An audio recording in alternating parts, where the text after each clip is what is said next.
my protein. Yellow, wake up! Oy! My mom will wake me up at 6 a.m. so I can eat breakfast. I eat breakfast at 6:30 a.m. 6:40 is my bath time for 10 minutes.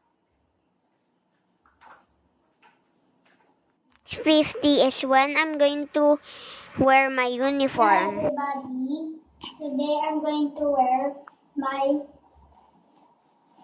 uniform because it's gonna be school.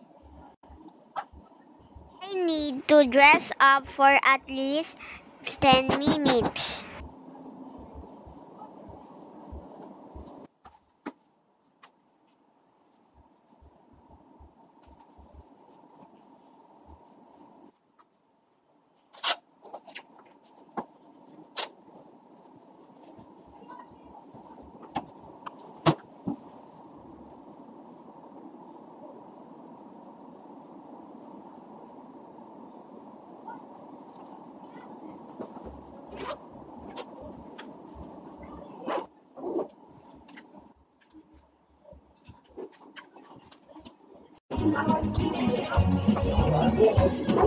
Seven a.m. is the time where I go to school.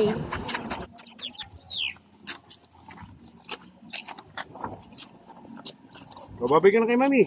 Bye-bye, Mom. Bye-bye. See you later.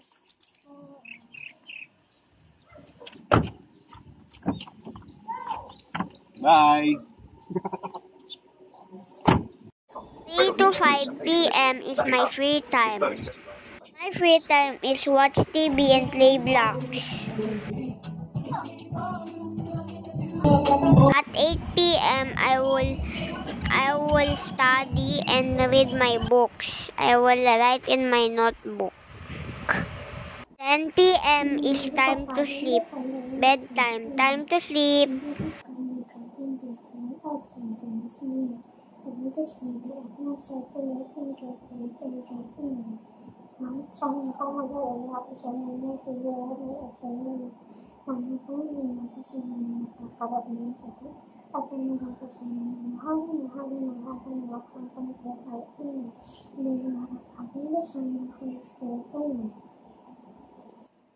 Good night. I love you. Sleep na. Close your eyes. Time to travel from my house to my school is 5 minutes and 850-meter distance. Thank you for watching my vlog. Please like and subscribe.